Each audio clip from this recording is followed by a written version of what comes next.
Hello, welcome to my channel pens and syringes. यहाँ पे मैं जो एक टीचर हूँ और मेरे हस्बैंड जो एक नर्स हैं, हम हमारा एक्सपीरियंस शेयर करते हैं इंडिया से यूके शिफ्ट होने के बारे में।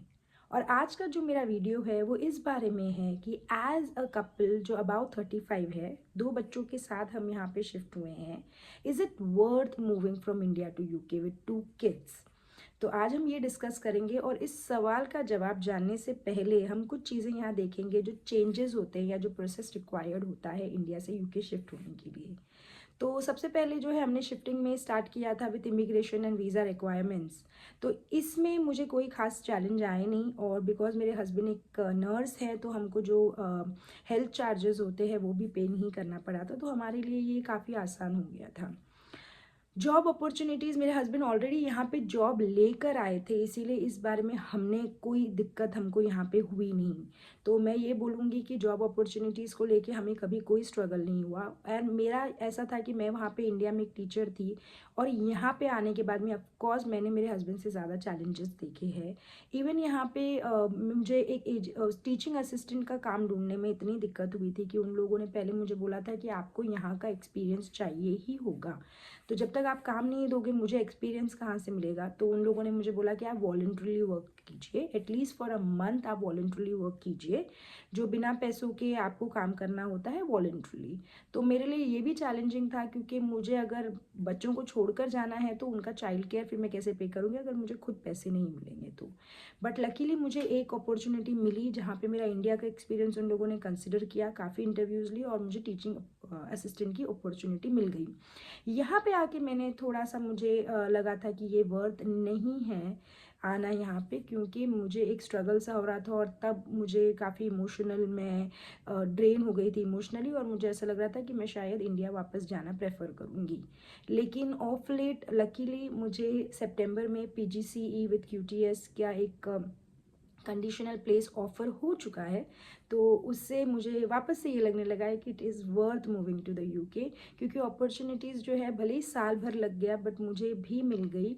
और ये जो मुझे ऑफ़र मिला है ये काफ़ी बढ़िया है। मैं सैलरी रूट पर पीजीसीई कर रही हूँ विद क्यूटीएस, तो सैलरी भी मिलेगी मुझे, मेरी फ़ीस भी नहीं पे करना है मुझे, और मुझे पीजीसीई विद क्यूटीएस मिलने वाला है। तो इस हिसाब से फिर मुझे वापस से ये लगने लगा है कि it is worth, very worth moving to the UK for me at least. ये मेरे करियर में एक बहुत बड़ा बूम रहा है। इसके अलावा दूसरा ऑप्शन है कि यहाँ पे जो है वर्क और लाइफ बैलेंस काफ़ी अच्छा होता है। जैसे मेरे हस्बैंड 12 घंटे काम करते हैं 3 दिन के लिए, 4 दिन उनकी छुट्टी होती है। और टीचर्स के लिए खैर यहाँ पे कुछ ज़्यादा फ़र्क नहीं पड़ता, जैसे इंडिया में है वैसे ही यहाँ पे भी होता है। जैसे सैटरडे संडे की छुट्टी होती है और बाकी हफ्ते में 5 दिन आपको काम करना पड़ता है 8 घंटा। और cost of living, of course जब भी मैं कॉस्ट ऑफ लिविंग के बारे में सोचती हूँ, मैं पहले हमेशा यही मानते हैं कि it is not worth moving to the UK, क्योंकि कॉस्ट ऑफ लिविंग यहाँ पे काफ़ी हाई है। अगर आप 2 बच्चों को लेकर आ रहे हो, मिनिमम आपको 1800 to 1900 पाउंड आपका जो है रेंट में जाएगा ही, एटलीस्ट 1700 पाउंड तो होता ही है। और यहाँ पे रेंट के अलावा आपको gas bill, water bill, electricity bill भी भरना होता है, जो एटलीस्ट 50 होते ही हैं अगर आप बच्चों के साथ में रह रहे हैं, तो उस हिसाब से ही कैलकुलेट किया जाता है। तो आपको लगभग जो है सिर्फ घर के खर्चों में ही आपको 2200 to 2300 पाउंड मिनिमम बोल रही हूँ, और भी ज़्यादा लग सकता है बट मिनिमम आपको 22 to 2300 पाउंड आपको लग ही जाते हैं, जो आपकी सैलरी का बहुत ही बड़ा भारी परसेंटेज होता है। ग्रॉसरी बिल्स यहाँ पे इतने महंगे हैं कि एवरी टाइम आप एक शॉप में एंटर करो और आप बाहर निकलो, आपके 20 30 40 50 पता नहीं कितने ही पॉइंट्स चले जाते हैं। स्पेशली जब आप बच्चों को लेकर रह रहे हैं तो ऑफ कोर्स बच्चे कुछ ना कुछ एक्स्ट्रा ले ही लेते हैं और खर्च आपके काफ़ी बढ़ जाते हैं। ग्रॉसरी बिल्स यहाँ पे बहुत महंगे हो गए। जो लोग कोविड के पहले आए थे वो लोग बोलते हैं कि यहाँ पे सस्ते होते थे ग्रॉसरीज, पहले यहाँ पे सस्ती हुआ करती थी बट अब यहाँ पे बहुत ज़्यादा कॉस्टली हो गई है। चाइल्ड केयर यहाँ पे बहुत ज़्यादा महंगा है। अगर आप हस्बैंड वाइफ दोनों जॉब करना चाह रहे हैं तो चाइल्ड केयर यहाँ पे बहुत महंगा है। इंडिया में जैसे मेरे बच्चे मेरी आंटी के पास रह जाते थे और काफ़ी कुछ अरेंजमेंट इंडिया में हो जाते थे, जो अच्छे भी अरेंजमेंट होते थे। आप कैमरास लगा लेते थे घर पे, सस्ते में आपको चाइल्ड केयर मिल जाता था। क्वालिटी चाइल्ड केयर भी आपको काफ़ी अफोर्डेबल रेट्स में मिल जाते हैं इंडिया में, बट यहाँ पे वैसा नहीं है।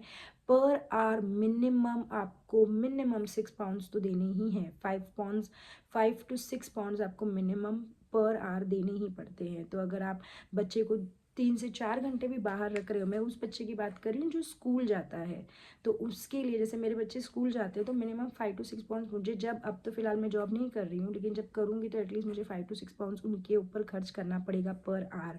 तो चाइल्ड केयर भी यहाँ पे महंगा है। तो when you talk about cost of living, ये सवाल जब भी आता है मुझे लगता है it is not worth moving to the UK when you talk about the cost of living.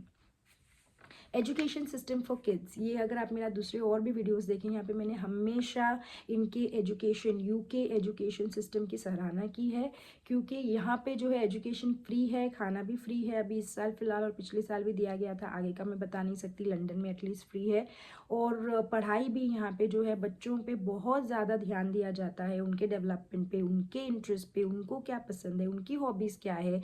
तो it revolves majorly around children education जो है यहाँ का। तो whenever I think about the education system for kids, I say yes, I it was worth moving to the UK। Health care यहाँ पे free है, it is free of cost. तो जब भी आप NHS जो है यहाँ पे वो फ्री आपको हेल्थ केयर देता है। और मेरे हस्बैंड यहाँ पे जो है एक प्राइवेट हॉस्पिटल में काम करते हैं, तो उनका एक्सपेंसेस जो है, हेल्थ केयर उनका जो है प्राइवेट हॉस्पिटल में उनको फ्री मिलता है। खैर फैमिली के लिए उनको नहीं मिलता, बट एटलीस्ट उनके लिए तो फ्री है। NHS फ्री है यहाँ पे, हाँ स्लो है ऑफकोर्स, लेकिन फ्री है। पर यहाँ पे जो है प्राइवेट केयर बहुत ही महंगा है, not affordable for people like us. और डेंटल जो ट्रीटमेंट है यहाँ पे तो बहुत बहुत बहुत ज़्यादा महंगा है डेंटल ट्रीटमेंट।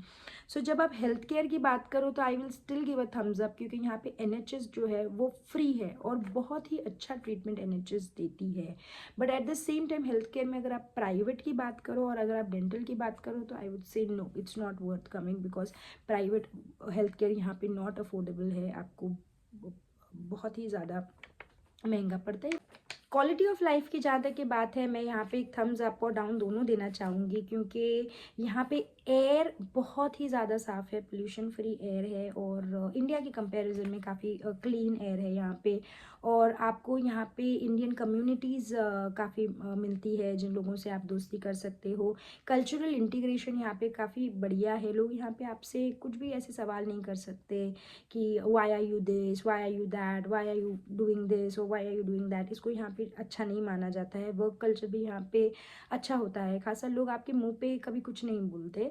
और लेकिन जो थम्स डाउन जो मैंने दिया है वो इसीलिए क्योंकि यहाँ पे जो विंटर्स के जो दिन जाते हैं वो बहुत ही ठंडे होते हैं और समटाइम्स बहुत डिप्रेसिंग होते हैं कुछ लोगों के लिए, क्योंकि जो दिन है उजाला यहाँ पे होता है 8 बजे और अंधेरा हो जाता है 3:30-4 बजे। तो बच्चे स्कूल जाते हैं और आते हैं और उसके बाद में अंधेरा ही हो जाता है, तो वो काफ़ी डिप्रेसिंग हो जाता है कुछ लोगों के लिए कि जैसे हमको इंडिया में काफ़ी सनलाइट देखने की आदत है, यहाँ पे आपको विंटर्स में आपको सनलाइट नहीं दिखती, बट समर में आप भरपूर इसका जो है वो मज़ा उठा सकते हो। भरपूर आपको सनलाइट मिलेगी समर्स में यहाँ पे इतना अच्छा लगता है, रात के 9:30 बजे तक यहाँ पे उजाला रहता है और काफ़ी इन्जॉयमेंट होता है। लोग अपने घर पे टिकते ही नहीं हैं और बाहर खाना वगैरह सब गार्डनों में खाते हैं और बहुत इन्जॉय करते हैं। तो समर जो है वो कंपनसेट कर देता है विंटर का डिप्रेशन, क्योंकि समर्स यहाँ पे काफ़ी लाइवली होते हैं। और फाइनेंशियल कंसिड्रेशन की मैं जब बात करूँ तो अगेन एक थम्स डाउन ही देना चाहूँगी कि यहाँ पे बहुत ज़्यादा सेविंग्स आपको, जैसे इंडिया से अगर आप कंपेयर करो तो एक पर्सन की इनकम पे नहीं होती है। जैसे अब हमारे लिए सिर्फ मेरे हस्बैंड ही वर्क कर रहे हैं तो सेविंग्स जो है इतनी ज़्यादा नहीं होती है, क्योंकि एक पर्सन के इसमें आप 3 लोग यहाँ पे पल रहे हैं, बहुत ज़्यादा मुश्किल होती है। तो हस्बैंड वाइफ दोनों को मिल के करना पड़ता है। लेकिन मेरे हस्बैंड क्योंकि एक नर्स है, एक्स्ट्रा ड्यूटीज़ वगैरह कर लेते हैं, तो इसीलिए जो है वो जो पिंच है अब तक हमें लगा नहीं है। लेकिन यस, अगर कोई एक बंदा कमा रहा है, वाइफ जॉब नहीं कर रही है, तो उसमें दिक्कत हो जाएगी। अगर दोनों मिलके कमा रहे हैं तो फिर भी ठीक रहेगा। एक्सपेंसेस वगैरह एक बंदा अगर देख ले तो एक की इनकम टोटली सेव किया जा सकता है।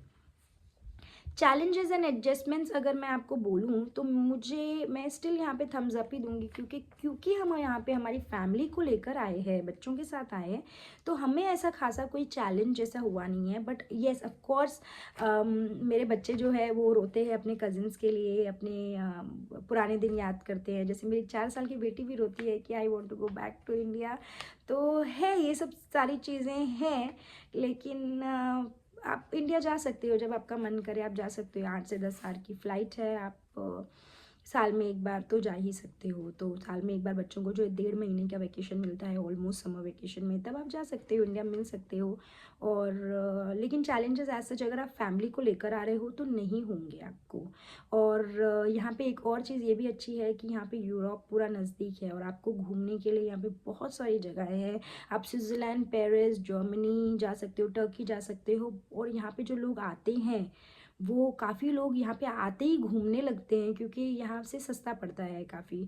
आप अगर पाउंड्स में कमा रहे हो तो आपको स्विट्ज़रलैंड जाना भी बहुत ही ज़्यादा सस्ता पड़ता है। इसीलिए यहाँ पे जो है, अगर आप आओगे तो आप पूरा यूरोप घूम सकते हो। आप, मैं बोल सकती हूँ कि आप पूरा दुनिया घूम सकते हो अपने बच्चों को लेकर, जो मुझे लगता है कि ओवरऑल एक बहुत ही अच्छा एक्सपीरियंस होता है कि आप पूरी दुनिया घूम रहे हो अपने बच्चों को लेकर। और आप जब इंडिया जाओ साल में एक बार या 2 साल में एक बार, तो आप इंडिया की भी सैर कर सकते हो।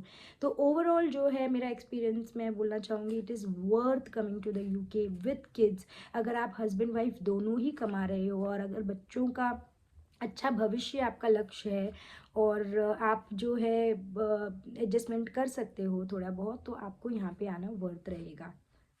कुछ अगर आपको सवाल है तो ज़रूर मुझे पूछिएगा कमेंट में। Thank you.